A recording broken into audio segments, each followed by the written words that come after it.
Like, you can't find the descriptions that Kerr uses for heaven in the Bible, and they're not shared by most other Christians. The fact that most people don't share her conceptualization of what heaven is, in her mind, is a feature, not a bug. Most people would recognize it for what it is. It's a bug in the logic.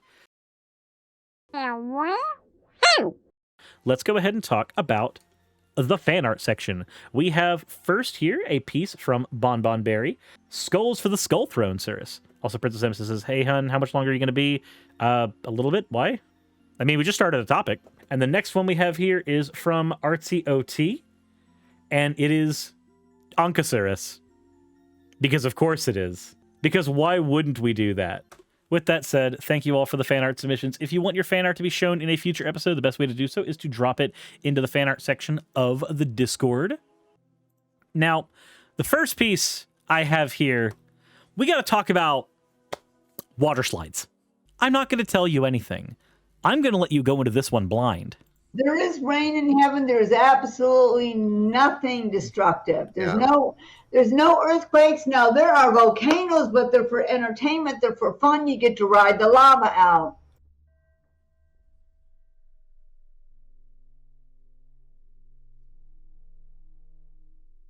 Now, wasn't that better to go into that blind? Wasn't that just, look, you got to experience that the same way I got to experience it. There is water in heaven. There is nothing destructive in heaven, despite the fact that water has eroding properties. There is nothing destructive in heaven, yet they have volcanoes, but they're just there so you can ride the lava slides. The lava slides, everyone. The lava slides in heaven. You get to ride them. Despite the fact that volcanoes are formed from tectonic movement, there are no earthquakes.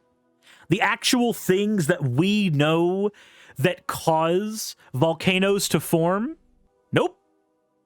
None of that happens in heaven. They're just there for the aesthetics. It's like heaven is like a tabletop game of Warhammer, and you just kind of place a 3D printed volcano down, and you just say it's there, despite the fact that I just put it in a place that is fundamentally impossible for it to be there. It's just terrain. Why would anyone want molten lava slides? For the same reason people want VTubers. It's hot. But no. So let's go ahead and talk about the more amazing thing here. How does she know? For those who have never experienced Kerr, for those who are getting their Kerr cherries popped right now, look. This is a person who believes that they have a window directly into the afterlife. They know exactly what goes on there because God communicates that directly to them. Now, if you don't believe me when I say that, remember, this is a compilation. We're going to be looking at more than just this clip, but we got more to go through with this clip. We're going to continue, okay? You're really jealous of her? I want that type of pink hair? Pernia, then why don't you get that type of pink hair? I mean, it would probably take a handful of dye jobs to get it, but, like, just do it. Really? Yeah, you get to ride out on the lava. It wouldn't cause it's not a physical volcano he took from the earth and put it up there. It would still be, it's a spiritual world, the land, the air, everything there is spiritual, but it is it has substance. It's a literal volcano, but it wouldn't harm you. And yes, people can go inside and they ride the lava out for a ride. Talk about a hot seat, you know. He's taking this seriously. He's taking this seriously. Steve Schultz, we have covered you only once before, but you cannot be taking this seriously. You can't. People can walk into the volcanoes. They're definitely real, but they're definitely spiritual, but they're definitely not real, but they definitely are spiritual, and you definitely can go in them and definitely can ride down the lava slides themselves that come out of them, but they definitely won't harm you, despite what lava actually does. Because they're fake volcanoes, but not real volcanoes, but definitely real enough to ride out. My dear Lord. I thought the physical can't be in the spiritual world.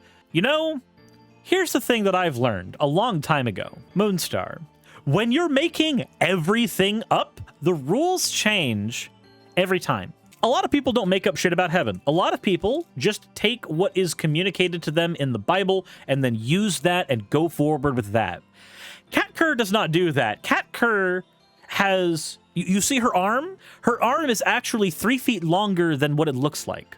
because she takes that arm and she reaches it all the way into the deep cavernous recesses of her butthole, and she pulls out every single point that she says about heaven directly from there. The manufacturing facility for the ideas that come to her head start in the anal cavity. All the rules are made up, and the points don't matter in Kat Kerr's world. So she's Lanky Kong? Oh, dear God. Somebody is going to draw that now. Rectum-derived information. Yes. Now, there's another bit that we need to talk about where Kat Kerr is concerned. So not only do we have lava slides that you can jump down, that are just way, way, way too out there for me to even consider under normal circumstances. We do have to go a little further into the world of Kat Kerr. Let's maybe talk about where she lives and why she lives there. You mean Lanky Kerr? Oh my God. Her arms can stretch when they need to. Oh my God. If I had an editor, this is where they would play the DK rap for a bit. But I don't have an editor. He's the leader of the bunch. You know him well. He's finally back to kick some tail. Anyways, continue. Because if you've been faithful to God, you cannot escape being blessed in these days. Wait, try that again? Because if you've been faithful to God, you cannot escape being blessed in these days. So if you've been faithful to God, you can't escape being blessed in these days. So if you're poor and you do not have any money to your name and you can't eat, you're just not faithful enough? I mean, you can't escape being blessed, so... He told me to go pick out as many houses as I wanted. He didn't care. He didn't care where they were. He didn't care what they cost. And I'm getting one. God told me to be rich and become a landlord. God told you to buy up all the housing. Yeah, it's prosperity gospel. It's prosperity gospel. He wouldn't let me say I couldn't have it. He wouldn't let people tell me I couldn't have it. He said, it's yours. Spoken like a true capitalist. Literally. Somebody is homeless. They're desperately needing a place. You buy a place that they might have been considering because you outdo their offer. And then they're just like, I really needed that place. Nope. God told me I needed it. God told me to have it. God told me to have it. Okay, sure, why not? Just, okay, it's weird to me, though, considering that the Bible also talks about the fact that it is harder for, a rich person to get into heaven than it is for a camel to fit into the eye of a needle. It's really weird to me to hear prosperity gospel when the Bible doesn't tell you to go seek out riches. It's been on the market for almost 150 days.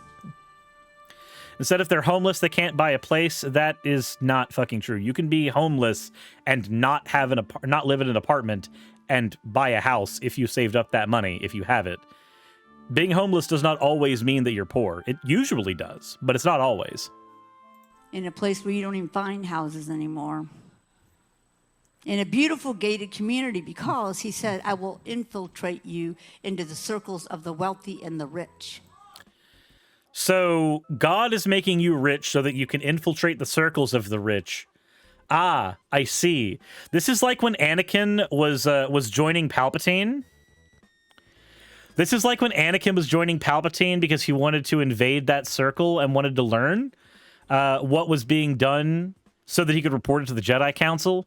And yet what's actually happening here is you're just becoming that. I'm sorry, you're just going to become gated community Kat Kerr Vader. It's another assignment.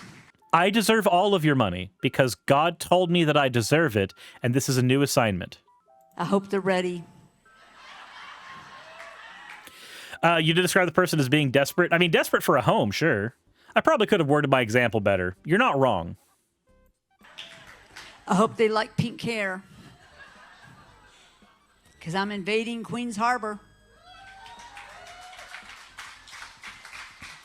She's invading on the dollar of God, which just subsequently happens to be the dollar of the people who donate to her. It just happens to be. Now we have another bit here. This is from a live stream, and I don't remember the exact context for why I have this clip ready, But let's go ahead and take a look here. Thou shalt invest in Tesla stock in the name of the prophet, peace be upon them, Warren Buffett. Ugh, that just feels weird to say. Doesn't agree with Hanks or Robbins or whatever. I don't really get that type of thing. It's usually mostly they don't understand the spirit realm. And let's just talk anything in the spirit realm. Most people don't have it in their head what that is. Kerr, most people don't have in their head what the spirit realm is because based on what you describe, the spirit realm only exists in your head. Like, you can't find the descriptions that Kat Kerr uses for heaven in the Bible, and they're not shared by most other Christians. They're basically ripped right out of the anal cavity. The fact that most people don't share her conceptualization of what heaven is, in her mind, is a feature, not a bug. Most people would recognize it for what it is. It's a bug in the logic. Something is obviously wrong. Speaking of bugs and logic and something being obviously wrong, Jam the Bean, thank you very much for redeeming your points for an you fucking monster. We would recognize that when somebody is saying something, even from a Christian perspective, when somebody is saying something that does not line up with what the scripture says, does not line up with what you've been taught, does not line up with what you can find in the actual book you're supposed to look at, and has never been revealed to you ever, and a random person on the internet is telling you that it's been revealed to them that X, Y, and Z are true, despite the fact that you have no way of knowing that, we recognize that as a bug, not a feature. But to her, that is necessarily a feature. It shows that what she is getting is more special. When you bring up the divine, you can potentially throw anything real out the window because God can do anything. He can. Within Christian philosophy, he can.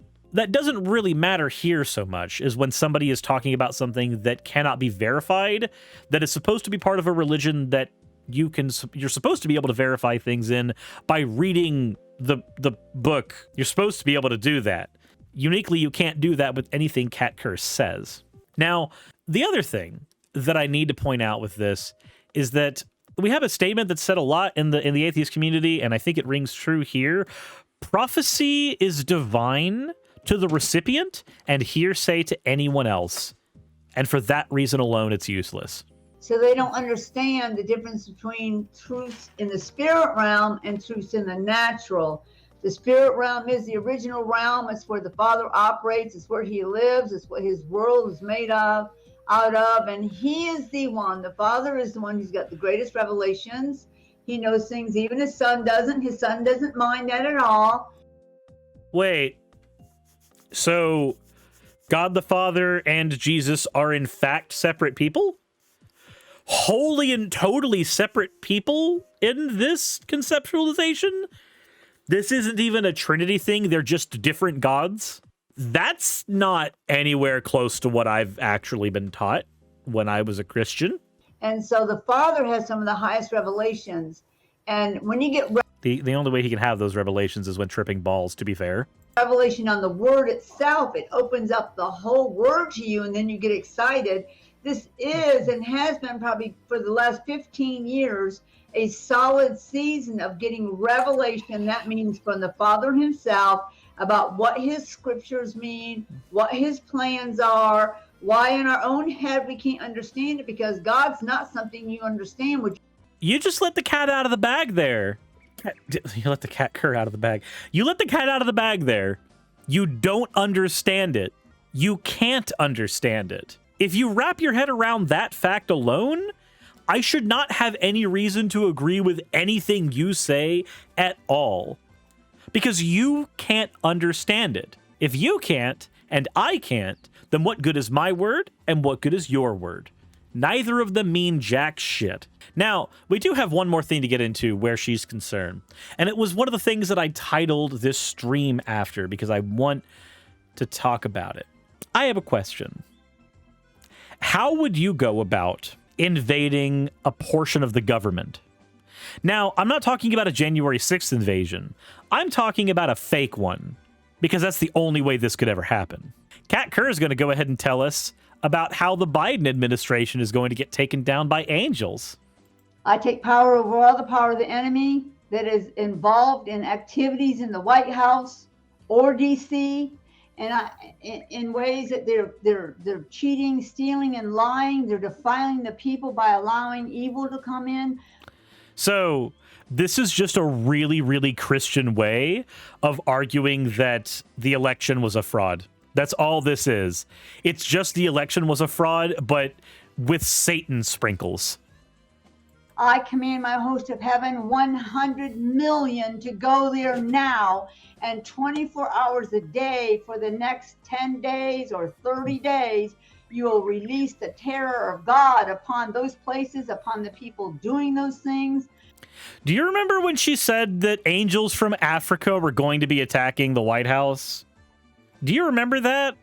She thinks that she's going to send 100 million angels to attack the White House for, she doesn't know how many days, 10 days maybe, 30 days maybe, who knows? The amount of days are largely irrelevant. All that matters is that she's sending them. Look at the Tired Trickster. Thank you very much for redeeming your points for an owl, and the Hydrate. I appreciate that as well. It's taking a rhetorical dump on America. Yep. But when you don't know how many people are going, or how long they're going to be there, when you don't know anything about how many angels you're sending, except that it's, somewhere around 100 million, apparently. And if we see no noticeable change, like at all, in what happens at the White House, what are we supposed to think? Like, what are we supposed to actually think there? That they will come to repentance, or great fear will fall upon them, and they will just sometimes stop what they're doing. Sometimes they will feel like they have to report it. Go host, make toast. Go host, make toast? Did the host make toast? And in that second, they will immediately go and begin to leave waves. There are these waves of the terror of God. I mean, there's a terror. There's a terror of God coming, not for us. It's not for the body. It's for the wicked. And he is going to do it. But what would this do? What would this look like? When your host makes toast, what should we expect? Or is this vague posting? From my perspective, this is just more vague posting. This means nothing. You don't even know how long they're supposed to be doing whatever they're doing, or what it's supposed to look like when they do it. And if it's all spiritual, it's outside of the realm of reality. So we can't even verify it. Like, that's, again, we would recognize that as a bug, but you feel like it's a feature.